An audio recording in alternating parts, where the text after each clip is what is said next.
ভাঙা পাই খেলবো, বিজেপিকে বোল্ড আউট করব। পাথর প্রতিমার সভা থেকে ফের চ্যালেঞ্জ ছুড়লেন তৃণমূল নেত্রী।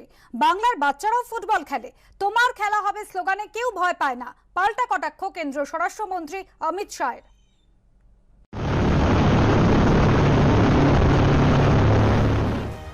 ভোটের মরশুমে বাংলার আকাশে রোদ্দুরের বুক চিরে এখন শুধুই প্রাইভেট চপার, হেলিকপ্টারের শব্দ। নানা আকারের হেলিকপ্টার, কোনোটা 5 সিটার, কোনোটা 8 তো কোনোটা আরো বেশি। পৌরাণিক কাহিনীতে পুষ্পক রথের নানা গল্পের কথা শোনা যেত, এক একটার এক এক রকম আকার। তবে সেসব ছিল গল্প। আর এখন কোনো চপার থেকে নামছেন মমতা বন্দ্যোপাধ্যায়, কোনোটা থেকে অমিত শাহ, কোনোটা থেকে অভিষেক বন্দ্যোপাধ্যায়, কোনোটা থেকে যোগী আদিত্যনাথ, রাজনাথ সিং, গৌতম গম্ভীর। আর 40 ছুঁই ছুঁই তাপমাত্রার মধ্যেই কটাক্ষের যুদ্ধ চরমে উঠছে। এটা তো ভেবে ভালো লাগছে, একটা 49 কিলো 5 ফুট 2 ইঞ্চির মহিলার এত ক্ষমতা প্রধানমন্ত্রীকে বাংলার ডেলি প্যাসেঞ্জার বানিয়ে দিয়েছেন। আমরা বলবো উনি আরো বেশি বাংলা একটা ফ্ল্যাট কিনে নিয়ে থাকুন, ভালো হবে। একদিকে বহিরাগত নেতা পরনে দামি দামি পায়জামা পাঞ্জাবি, সকালে বিকেলে কাপড় জামা পাল্টাচ্ছে, 1500 কোটি টাকার পার্টি অফিস, 6 কোটির গাড়িতে চড়ছে, আর কৃষককে দিচ্ছে 6000। আর একদিকে বাংলার মেয়ে টালির ছাদের তলায় থাকছে আর পরনে হাওয়াই চপ্পল, কৃষককে দিচ্ছে 10,000। পাল্টা অমিত শাহের গলায় সেই ভাইপো নিয়ে কটাক্ষের সুর। चुनाव तो होता है लोकतंत्र में, वो लोगों का भला करने के लिए होना चाहिए या नहीं होना चाहिए, आपका भला करने के लिए होना चाहिए या नहीं होना चाहिए। मोदी जी चाहते हैं चुनाव आपका भला करने के लिए हो, और दीदी चाहती है चुनाव भतीजे को मुख्यमंत्री बनाने के लिए। আমায় একবার বলেছিল আমার দল থেকে, দিদি তুমি কি করে এই ভাঙা পা নিয়ে সব এত জায়গায় যাবে, মিটিং কমিয়ে দাও। আমি বললাম কি হবে, আমার তো একটা পা নয় চোট আছে, কিন্তু আমার মা বোনেদের যে দুটো পা আছে, ওদের পা দিয়ে তো আমি হাঁটবো। ওদের দুটো পা থাকলে ওরাই তো আমাকে এগিয়ে দেবে। এই ভাঙা পায়ে যা খেলবো না, বিজেপি তোমাকে বোল্ড আউট করে মাঠের বাইরে বের করে দেবো। खेला होगे खेला होगे खेला होगे। अरे दीदी क्या डराती तो हमें, खेला होने से हम डर जाएंगे क्या? बंगाल का छोटा बच्चा भी हर रोज फुटबॉल खेलता है, तेरे खेला होने से कोई नहीं डरता। चुनाव के दिन दीदी के गुंडों से डरना मत। मलेरिया होता है ना भाई, होता है ना, वो दीदी है जब तक नहीं जाएगा। ये दीदी की मलेरिया से दोस्ती है, डेंगू से दोस्ती है। आप दीदी को हटा दो, कमल फूल की सरकार 1.5 साल के अंदर यहाँ से मलेरिया को समाप्त कर देगी मित्रों, समाप्त। কিছুদিন আগে এক হদল কুতকুত হলো বিজেপির নেতা, ऐसे की बोल लो सागर में इतना गंदा, ममता जी ने कुछ नहीं किया है। আমি বললাম ও দিল্লি का गद्दार, अच्छा से देखो पहले क्या था, कभी तो आया नहीं। সুন্দরবন আলাদা জেলা হবে এটা আপনারা জানেন, অলরেডি আমাদের কাজ চলছে, নাথিং ইজ নিউ। যে আজকে কেউ বলে দিল যে আমরা সুন্দরবনে জেলা করব, সব নেকাচণ্ডী। শনিবার প্রথম দফায় 30টি আসনে ভোট, এর মধ্যে জঙ্গলমহলে 23টি আসনে ভোট। কড়া লড়াই তৃণমূল বিজেপির সঙ্গে বাম কংগ্রেস আইএসএফ জোটের। আশাবুল হোসেন, অর্ণব মুখোপাধ্যায় ও জয়দীপ হালদারের রিপোর্ট, এবিপি আনন্দ। বাংলার ভোট প্রচারে ধর্মীয় ও সাংস্কৃতিক অস্ত্রের শান দিলেন উত্তরপ্রদেশের মুখ্যমন্ত্রী যোগী আদিত্যনাথ। বললেন গেরুয়াকে সহ্য করতে পারেন না মমতা, গ্যাসের দাম এত বাড়লো কেন, আগে জবাব দিন। পাল্টা প্রশ্নবাদ ছুড়লেন তৃণমূল সাংসদ অভিষেক বন্দ্যোপাধ্যায়। बंगाल को सोनार बंगाल की प्रधानमंत्री मोदी जी की परिकल्पना को साकार करने के लिए ये चुनाव हमारे लिए एक महत्वपूर्ण चुनाव है। ভারতীয় জনতা পার্টির নেতা কর্মীরা আসছে, ডেলি প্যাসেঞ্জারি করছে, বলছে কি মমতা বন্দ্যোপাধ্যায়কে উখাড় কে ফেকুঙ্গা। আরে জোড়া ফুল উখাড় কে ফেকুঙ্গা হয় না, জোড়া ফুল তো ঘাসের দল, ঘাস যত কাটবে তত বাড়বে। বঙ্গজয় সম্পূর্ণ শক্তি দিয়ে ঝাঁপিয়ে পড়েছে গোটা বিজেপি। বিজেপি শীর্ষ নেতৃত্বের অস্থায়ী ঠিকানা এখন বাংলা। পাল্টা ক্ষমতা ধরে রাখতে প্রতিদিন 6টি থেকে 8টি করে সভা করছেন মমতা বন্দ্যোপাধ্যায়, অভিষেক বন্দ্যোপাধ্যায়।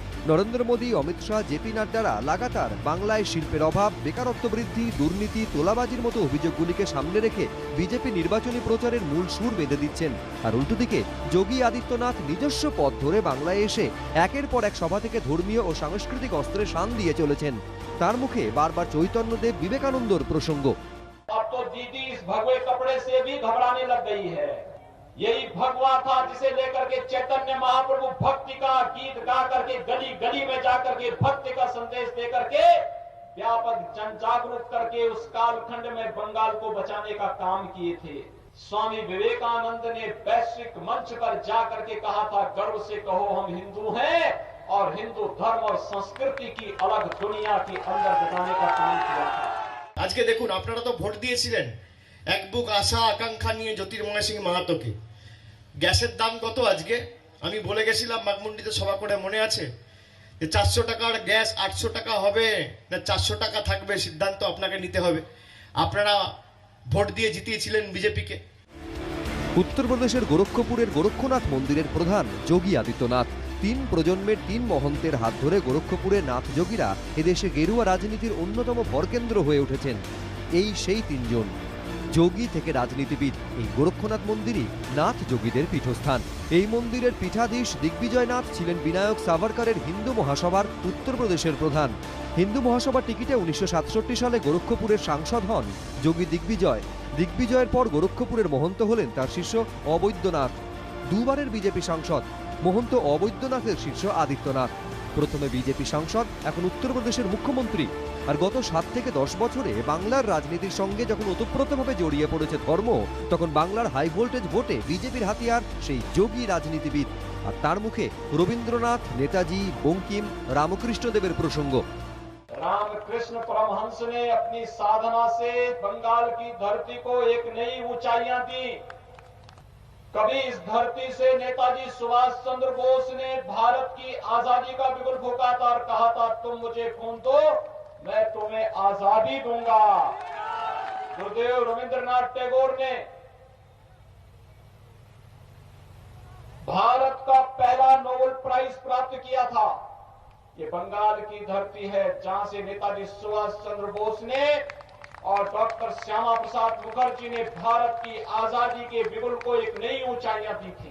এই মাটি ক্ষুদিরাম বসুর মাটি, এই মাটি সর্বাধিনায়ক সতীশ সামন্তর মাটি, সুশীল ধারার মাটি, দেশপ্রাণ বীরেন্দ্রনাথ শাসমলের মাটি। এ মাটি বাংলার মেয়ের মাটি। এ মাটির যোগী আদিত্যনাথ আর অমিত শাহর মাটি নয়। বাংলার মাটিতে আদিত্যনাথের প্রচার কিভাবে প্রভাব ফেলে তার উত্তর মিলবে দোসরামে। পূর্ণেন্দু সিংহ, সুকান্ত দাস ও সোমনাথ দাস, এবিপি আনন্দ। কোচবিহারের দিনহাটায় বিজেপি নেতার অস্বাভাবিক মৃত্যুর ঘটনায় ফের সিবিআই তদন্ত চাইল গেরুয়া শিবির। পাশাপাশি অপসারিত পুলিশ সুপারের নার্কো টেস্টের দাবি করেছেন বিজেপি নেতা কৈলাস বিজয়বর্গীয়। তবে বিজেপির তোলা খুনের অভিযোগ খারিজ করে পাল্টা চ্যালেঞ্জ ছুড়েছে তৃণমূল। এদিকে কাল দিনহাটা যাচ্ছেন বিশেষ পুলিশ পর্যবেক্ষক বিবেক দুবে। দিনহাটায় বিজেপি শহর মণ্ডল সভাপতির অস্বাভাবিক মৃত্যুর ঘটনায় অব্যাহত রাজনৈতিক চাপানুতোর। তৃণমূলের বিরুদ্ধে তোলা খুনের অভিযোগে অনড় বিজেপি আবারও দাবি তুলল সিবিআই তদন্তের। এবার কৈলাস বিজয়বর্গীয়। পাশাপাশি এই গোটা ঘটনায় ফের দিনহাটার তৃণমূল প্রার্থী উদয়ন গুহকে টার্গেট করেছেন তিনি। दिनहाटा के जो उम्मीदवार हैं उदयन गुहा, वो तो इसके लिए फेमस है और इसलिए इस हत्या के भी षड्यंत्र का केंद्र बिंदु यदि कोई है तो दिनहाटा का उम्मीदवार। কৈলাস তোতাপাখি যা শিখিয়ে দেওয়া হয়েছে সেটা বলেছেন। সিবিআই তদন্ত হওয়ার আগে ওর যে সুইসাইডাল নোট, তাতে যে 3 জনের নাম দিয়েছে তাদেরকে ডেকে পুলিশ তদন্ত করুক। সিবিআই তে পরে আসবে, তারা তদন্ত করতে থাকুক। বুধবার সকালে দিনহাটা পশু হাসপাতালের বারান্দায় বছর 52 অমিত সরকারের ঝুলন্ত দেহ উদ্ধার হয়। ভোটের মুখে বিজেপি নেতার দেহ উদ্ধারের ঘটনায় ধুমধুমার বেঁধে যায় দিনহাটায়। বোমাবাজি, আগুন, পুলিশকে লক্ষ্য করে ইট, বিজেপির বিক্ষোভে রণক্ষেত্রের চেহারা নেয় এলাকা। তৃণমূলের মদতে খুন করা হয়েছে এই অভিযোগে দিনহাটার তৃণমূল প্রার্থী উদয়ন গুহর অফিসেও ভাঙচুর চালানো হয়। বিজেপি নেতার অস্বাভাবিক মৃত্যুর ঘটনায় বৃহস্পতিবারও থমথমে ছিল দিনহাটা। এদিন মৃতের বাড়িতে যান কৈলাস বিজয়বর্গীয়, দীনেশ ত্রিবেদী ও দিনহাটার বিজেপি প্রার্থী নিশীথ প্রামাণিক। পুলিশের বিরুদ্ধেও ঘটনা ধামাচাপা দেওয়ার অভিযোগ তোলে বিজেপি। जो पुलिस अधिकारी है उनका ट्रांसफ़र किया जाए, बल्कि उनका नार्को टेस्ट भी किया जाए।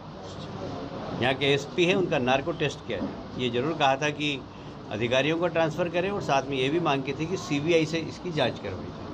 আর এই অবস্থায় কোচবিহারের পুলিশ সুপার কে কন্ননকে সরিয়ে দিল নির্বাচন কমিশন।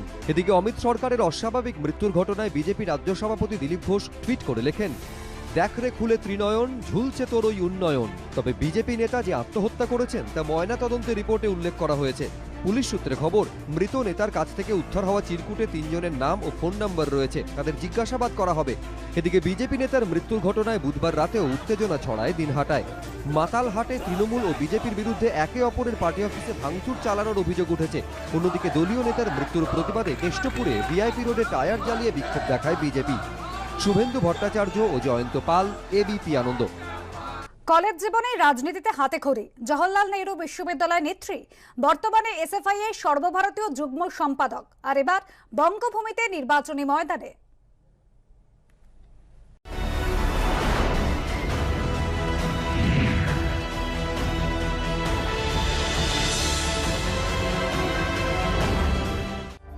হতেই পারত দিল্লির কোনো বড় কর্পোরেট হাউসে উঁচু পদে চাকরি করছেন, হতেই পারত উচ্চশিক্ষার জন্য বিদেশ চলে যাচ্ছেন।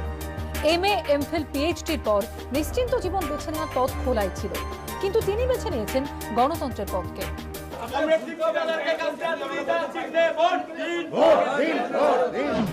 বালি to Delhi, Delhi to brigade, দীপশিতার দৌড় চলছে। এবার ভোটের ময়দানে দীপশিতা ধর, বালির সংযুক্ত মোর্চা সমর্থিত সিপিএম প্রার্থী।